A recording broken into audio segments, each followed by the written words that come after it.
आज मैं आप लोग को सेकंड बुक मतलब इंडियन इकोनॉमिक डेवलपमेंट का थर्ड चैप्टर पढ़ा रहे हैं। इसका पार्ट नंबर 22। इसमें क्या प्रॉब्लम ऑफ इंडियन एग्रीकल्चर्स, क्या क्या अपने इंडियन एग्रीकल्चर्स में क्या क्या प्रॉब्लम्स हैं, कितने प्रॉब्लम्स को फेस करना पड़ता है फार्मर्स को। फर्स्ट पॉइंट है लैक ऑफ परमानेंट इरिगेशन, स्थायी सिंचाई की व्यवस्था की समस्या, कमी। For crop farming in India is heavily dependent on the rainfall. Permanent means of irrigation are the extremely deficient. मतलब अपने यहाँ जो सिंचाई की सुविधा है इसकी परमानेंट कोई व्यवस्था नहीं थी पहले, जिसकी वजह से ये बहुत बड़ी डिफिशियंसी सी का कमी थी एग्रीकल्चर की, जिसकी वजह से फार्मर को सफर करना पड़ता था। Stability in the agriculture output required that the permanent means of irrigation and developed across the all part of country. देश के अलग अलग सारे पार्ट्स ऑफ कंट्रीज में ये इरिगेशन जो इसका परमानेंट व्यवस्था करना चाहिए गवर्नमेंट को, जो ये प्रॉब्लम को एग्रीकल्चर के प्रॉब्लम को सॉल्व कर सके। नेक्स्ट पॉइंट क्या है? डिफिशियंसी ऑफ फाइनेंस, पैसे की कमी, वित्त की कमी। Deficiency of finance is another problem facing by the Indian agriculture. For bulk of their financial needs, अपने financial needs के लिए जो farmers को बहुत problem face करनी पड़ती थी। The small farmer depend upon non-institutional sources. Non-institutional sources and institutional sources आपको पढ़ाया गया है, लास्ट ईयर बताया गया है, फिर बता देती हूँ। नॉन इंस्टीट्यूशनल सोर्सेज वो सोर्सेज होते हैं जैसे मनी लेंडर है, महाजन है, लैंडलॉर्ड है, इनसे पैसा लेके फार्मर्स जो है खेती करते थे। और इंस्टीट्यूशनल क्या है? जैसे बैंक से पैसा मिले, लेकिन दोनों में प्रॉब्लम क्या है कि बैंक से यदि लोन लेके काम करें तो उसमें बहुत सारी फॉर्मेलिटीज करनी पड़ती है, जो ये ज्यादातर किसानों जो इलिटरेट रहते हैं इनके लिए प्रॉब्लम की बात है।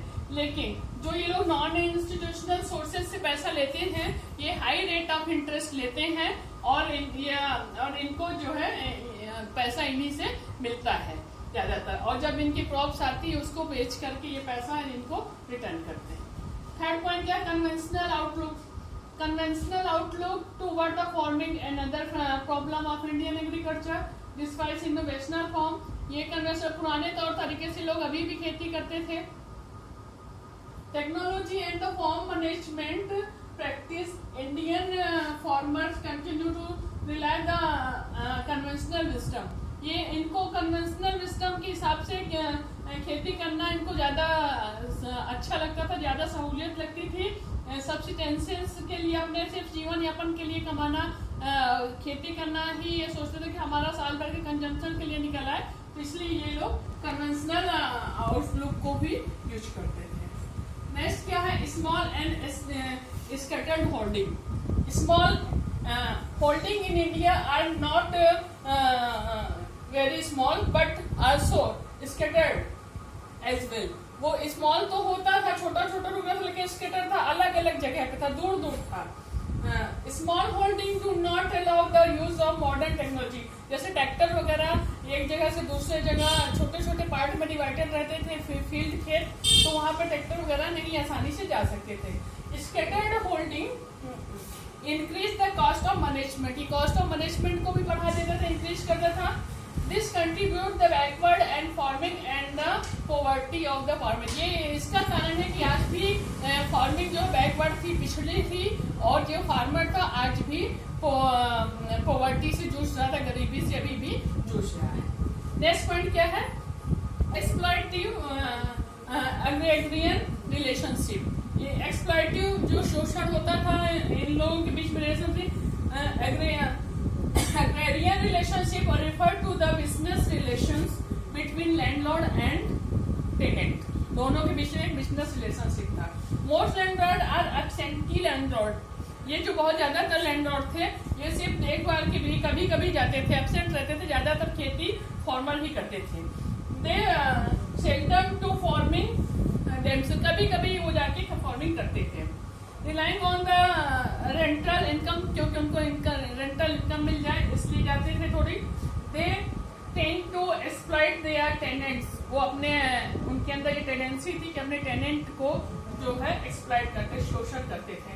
By the way high rate, ज्यादातर वो रेंट लेते थे, एंड रिलेटेड चार्जेस, उससे रिलेटेड जो भी और एक्स्ट्रा चार्जेस थे वो भी उनके ऊपर लगाते थे।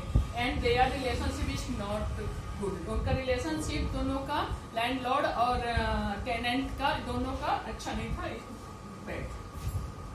नेक्स्ट है lack of organized market system. Organized marketing system क्या था, वहाँ पे जो भी क्रॉप्स किसान प्रोडक्शन होता था, agriculture market system is highly unorganised, ये सारा वहाँ पे मार्केट सिस्टम जो था वो अनऑर्गेनाइज्ड था। Due to the which the small farmer face the problem, इसकी वजह से स्मॉल फार्मर्स को बहुत सारी प्रॉब्लम्स को फेस करना पड़ता था। A vast majority of the small farmer continue to sell their output in the local market at the reduced rate, मतलब ये किसानों को वहाँ पे बहुत सारा अपना जो क्रॉप रहता था, जो अनाज रहता, प्रोडक्शन रहता था, उनको अपने वही लोकल मार्केट में ही रिड्यूस रेट पे, घटी हुई कम कीमत पे बेचने के लिए वो लोग मजबूर थे, क्योंकि यहाँ पे कोई ऑर्गेनाइज्ड मार्केटिंग सिस्टम का कोई व्यवस्था नहीं थी। Okay, thank you.